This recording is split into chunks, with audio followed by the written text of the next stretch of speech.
राष्ट्रगाथा channel पर आने वाले सभी श्रोताओं को और दर्शकों को मेरा सादर सप्रेम नमस्कार। आज तीसरा एपिसोड है उन 3 क्रांतिकारियों का जो कलकत्ता के एक पार्क में बैठे मंत्रणा कर रहे हैं और उस दुष्ट सैमसन को, कर्नल सैमसन को, जो अत्याचार कर रहा था जेल के अंदर भी और जेल के बाहर भी क्रांतिकारियों के साथ, उसकी समाप्ति की योजना बनती है और वो किस प्रकार उसको वो समाप्त करते हैं। और वहाँ उसी सारी बिल्डिंग के अंदर बहुत दूसरे कार्यालय भी थे और भी अंग्रेजों को ढूंढने की कोशिश करते हैं। और आखिर में बरामदे के आखिर के कमरे में लोगों को निकालकर अंदर घुस के, क्योंकि पुलिस तब तक मैदान में आ चुकी थी, अब मुकाबला होगा, भागते तो पीछे से गोलियां लगती, वो उनको खाने नहीं थी, मुकाबला करना था। मुकाबला करते करते अंदर से जब इन पुलिस वालों ने एक अपने सैनिक को, पुलिस वाले को कहा कि देखो अब फायरिंग नहीं हो रही अंदर से, तो क्या देखता है वो कि सुधीर गुप्त जो 3 क्रांतिकारी, सुधीर गुप्त, दिनेश गुप्त और विनय बोस। सुधीर गुप्त अपनी कुर्सी पर बैठा और टेबल पर उसका सर पड़ा हुआ है और अंदर थोड़े कारतूस बिखरे पड़े हैं, पिस्टल खिड़की से ही देख रहा था वो। उसने देखा कि बाकी भी दोनों जमीन पर लाशें पड़ी हुई हैं, शरीर पड़े हुए हैं, शांत। दरवाजा खोला गया, उनको देखा गया और सुधीर तो बलिदान हो चुका था। सुधीर गुप्त तो सांस नहीं थी। बाकी इन दोनों को हॉस्पिटल ले जाया गया। विनय बोस ने उनकी गोली निकाल करके, विनय बोस की गोली निकल गई, लेकिन ठीक होने के लिए जो दवाई लेनी थी हॉस्पिटल में, वो लेने से इनकार कर दिया और आखिर वो भी कुछ दिनों के बाद दवाई ना खाने के चक्कर में अपने शरीर को आहूत कर दिया। दिनेश गुप्त की कनपटी में लगी 2 गोलियां तो निकाल ली गईं, उसको काफी हद तक ठीक करके हवालात में बंद कर दिया गया। और हवालात में बंद करने के बाद उसके जो कुछ भी हुआ वो मैंने 2 एपिसोड के अंदर क्या पत्र लिखे उसने पिताजी को, माताजी को, बड़े भाई को, भाभी को, बहन को। और वो ऐसा लगता था जैसे बड़ी दिव्य आत्मा कोई लिख रही है, बोल रही है पत्रों के अंदर, वो सारा अध्यात्म झलक रहा था, दर्शन, भारत दर्शन झलक रहा था। कल मैंने कहा था कि लोगों को लगेगा कि वो बहुत पढ़ा लिखा, बड़ा लर्नड, बड़ा स्कॉलर, बड़ा विद्वान रहा होगा। अरे 10वीं तो पास की, ढाका के एक गांव के स्कूल में, और अभी कॉलेज में प्रवेश लिया था, आंदोलन में भाग लिया, असहयोग आंदोलन में, और क्रांतिकारियों के संपर्क में आकर के क्रांतिकारी बन गया। कहाँ टाइम मिला उसको पढ़ने का और विद्वान बनने का। कुछ बातें तो भाई जन्म जन्म हमारे साथ चलती हैं ना। पिछले जन्म के कुछ संस्कार इस प्रकार के रहे होंगे, कोई दिव्य आत्मा ही पिछले जन्म में भी वो रही होगी। चलिए आगे बढ़ते हैं। आज के इस एपिसोड में हम देखते हैं दिनेश गुप्त की यात्रा कहां तक पहुंची। वो सारे पत्र लिखते हुए जेल में सब प्रकार की कठिनाइयां, कष्ट, पीड़ाएं सहन करते हुए 27 मार्च 1931 उसको सुनाई गई फांसी की सजा, जो ट्रिब्यूनल ने सुनाई थी, जो उसके लिए गठित किया गया था। हाई कोर्ट ने भी ये सजा, इसकी पुष्टि कर दी। फांसी की सजा की जब पुष्टि हो गई तो 7 जुलाई 1931 को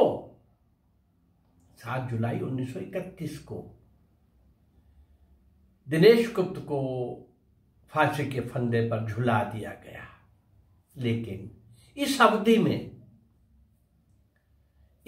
में उसका वजन, वेट 12 पाउंड बढ़ गया। उसने वजन तोलने की मशीन पर कुछ अविश्वास सा प्रकट किया, अरे भाई ये मशीन आपकी गलत है। पर डॉक्टर ने कहा मशीन बिल्कुल ठीक है, आपका वजन 12 पाउंड बढ़ गया है। फांसी के पहले, हालांकि एक दिन पूर्व ही, लेकिन उनको नहीं पता था कि सुबह हमारा लाल संसार में नहीं रहेगा, बताया नहीं गया था। वो मिलने आए थे, ये तो पता था कि फांसी लगनी है। हाँ, दिनेश गुप्त की माता जी और उसके पिता श्री सतीश चंद्र गुप्त जेल में दिनेश गुप्त को मिलने आए, जेल गए। वह दृश्य बड़ा ही कारुणिक और मार्मिक था। उसने माता पिता की चरण धूली अपने माथे से लगाई। स्नेहमयी जननी मां अपने पुत्र के लिए कुछ फल और मिठाइयां लाई थी। उसके पश्चात उसने जब देखा, पालथी मार करके उनके साथ बैठ करके जमीन पर मिठाइयां भी खाई और फल भी खाए। फिर वो उठा और मां की गोद में सिर रख दिया। मां के अश्रु पुत्र के मस्तक पर गिर रहे थे। दिनेश ने भी बार बार अपनी मां को चूमा और अंतिम बार उसे मां कहकर पुकारा। इसी समय प्रहरी ने मिलन अवधि की समाप्ति की सूचना दी। हाँ, ना चाहते हुए भी उन्हें अलग होना ही था। चलते समय दिनेश गुप्त के पिता ने प्रश्न किया, क्या तुम्हें कुछ कहना है? और दिनेश गुप्त का उत्तर था, मुझे बस यही कहना है कि मैं बड़ी प्रसन्नता के साथ अपने सृष्टिकर्ता के पास जा रहा हूं। मेरी एकमात्र आकांक्षा थी कि मृत्यु के पूर्व मेरी मातृभूमि को मैं स्वतंत्र देख लेता, पर यह साध पूरी नहीं हुई। कोई बात नहीं, आपसे निवेदन है। दिनेश गुप्त अपने पिता से कह रहा है, आपसे निवेदन है कि आप मां का प्रबोधन करते रहिए और स्वयं भी धैर्य धारण कीजिए। अपने माता पिता से दिनेश गुप्त का अंतिम मिलन संपन्न हो चुका था। रात को वह निश्चिंत होकर सो गया। 7 जुलाई 1931 को प्रातःकाल लगभग 3 बजे जेलर ने उसे जगाकर कहा, तुम्हारी जीवन लीला समाप्त होने का समय हो रहा है, तैयार हो जाओ। दिनेश हड़बड़ाकर उठा, बैठा और जगाने के लिए जेलर को धन्यवाद कहा। अरे क्या हो गया, मैं सोया रह गया। पूर्ण रूप से प्रातः कार्यों से निवृत्त हो और स्नान ध्यान करके उसने जेलर से कहा, क्या कहा?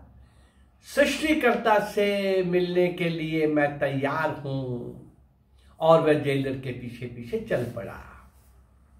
उसने मुड़कर एक बार उस कोठरी की ओर भी देखा, जहां वो अपने अलग दृष्टि से देखा, जहां वो इतने दिनों से बंद पड़ा था।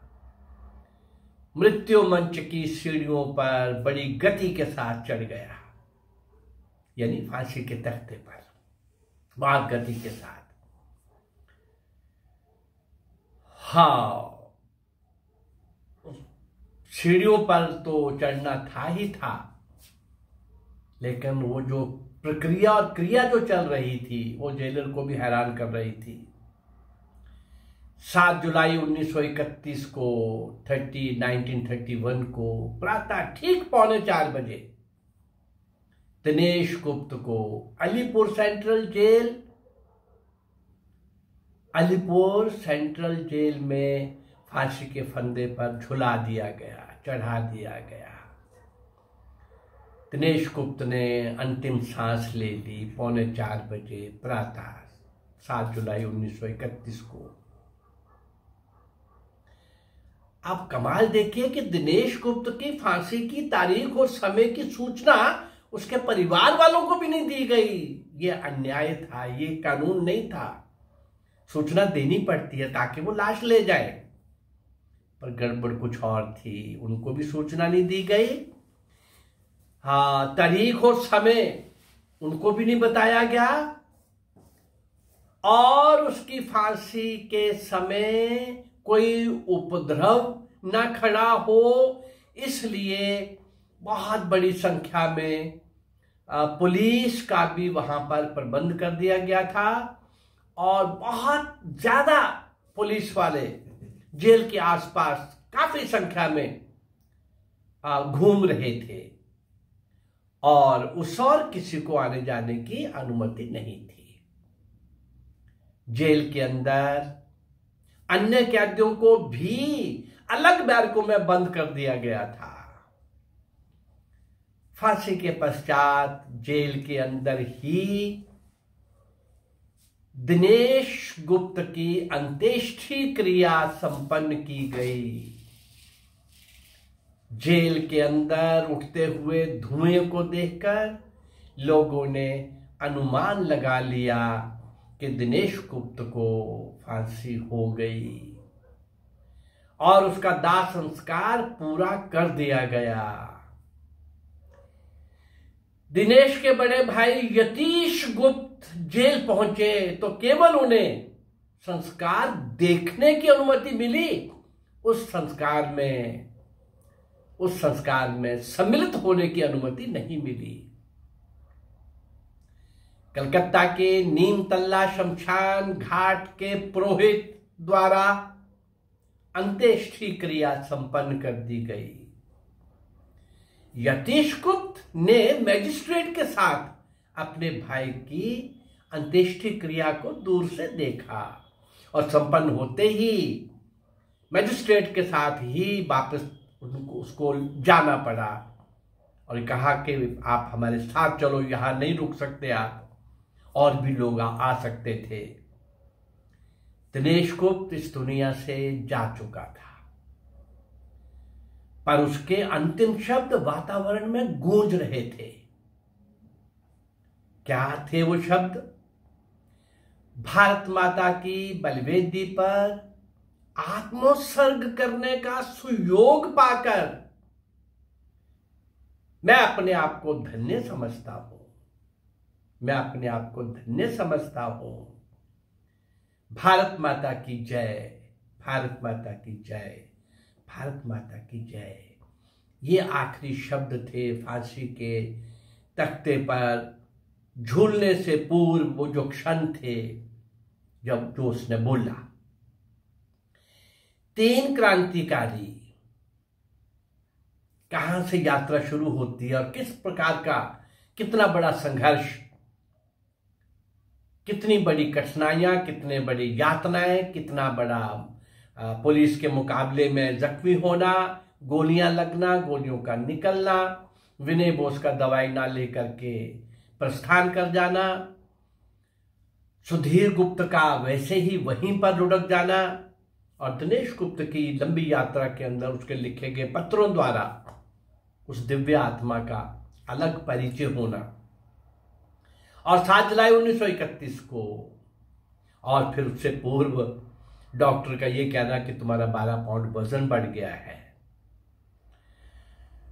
इस प्रकार के महान क्रांतिकारियों को इतिहास में कोई स्थान नहीं मिला। भरी जवानी के अंदर उसकी बात हो रही थी कल,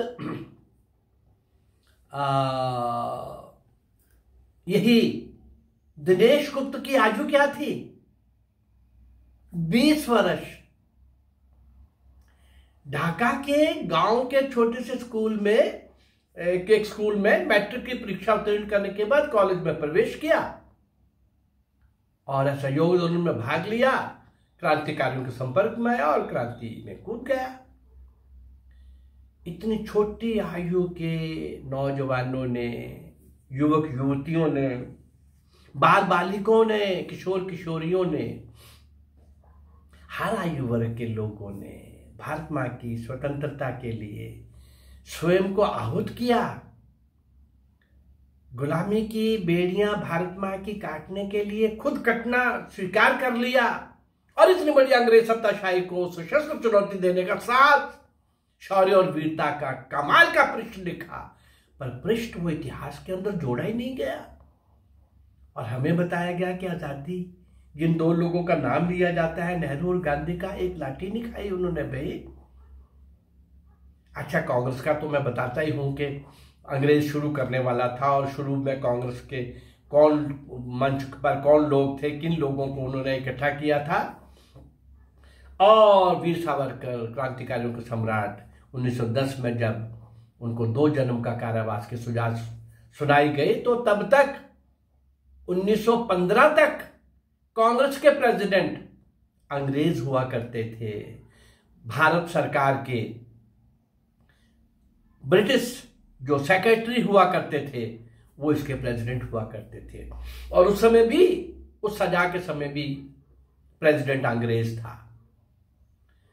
एक बात और थोड़ा सा आपको याद करा देता हूं, ये जो बोलते हैं कि आजादी हमने लेके दी, अरे 2-4 दिन 2-4 घंटे सत्याग्रह के लिए कुछ लोग गए होंगे इनके नेतृत्व में, पर इन्होंने उन लोगों की तरह कोई कष्ट नहीं सहन किया जो क्रांतिकारियों को जेल के अंदर मिल रहा था।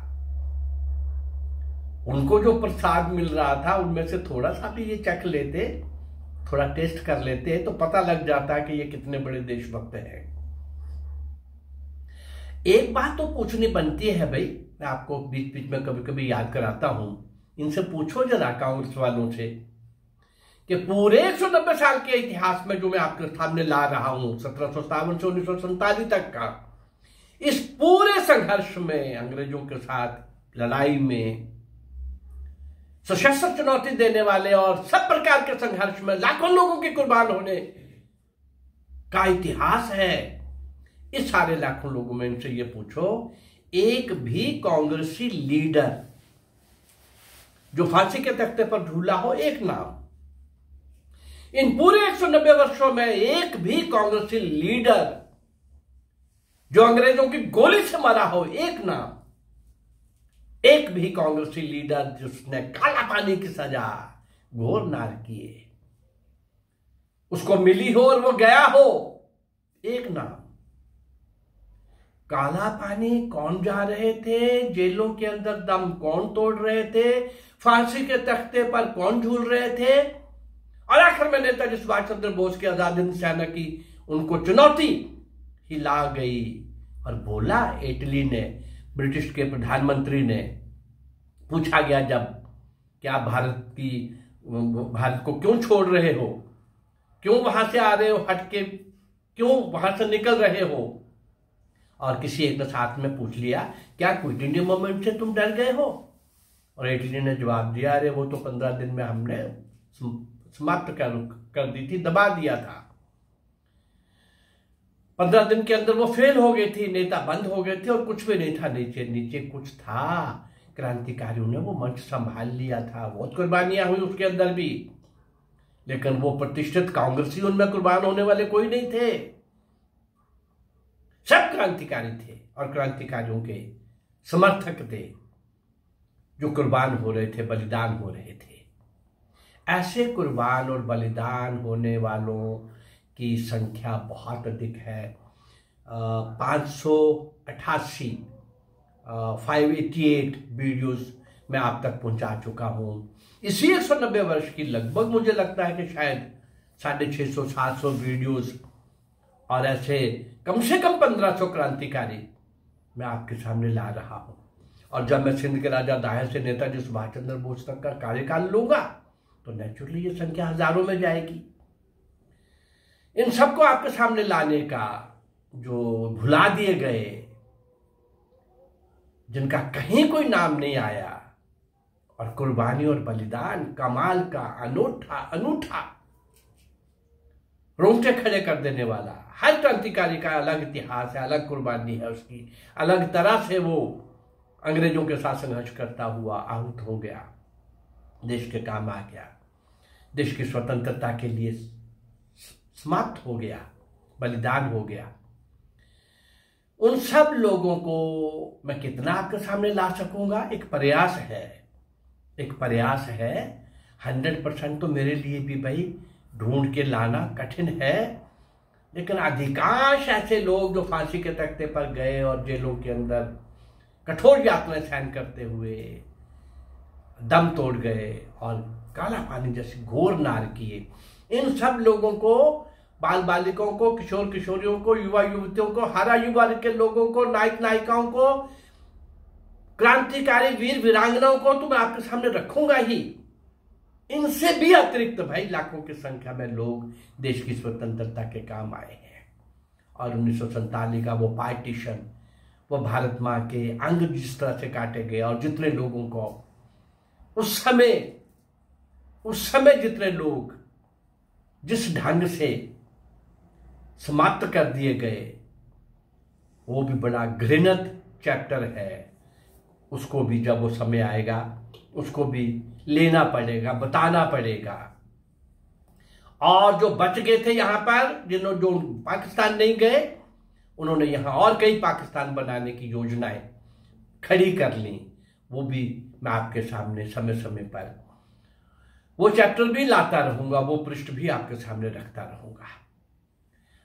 इन 3 क्रांतिकारी सुधीर गुप्त, दिनेश गुप्त और विनय बोस का ये बलिदान आपके सामने रखता हुआ और 588 वीडियोज आप तक पहुंचाता हुआ, अज्ञात, अल्पज्ञात, पूर्ण अज्ञात ऐसे महान क्रांतिवीरों, वीरांगनाओं को, नायक नायिकाओं को आपके सामने लाने का मेरा ये प्रयास अगर आपको अच्छा लग रहा है तो इस चैनल को लाइक करिए, सब्सक्राइब करिए और शेयर करिए। नमस्कार, जय भारत, धन्यवाद।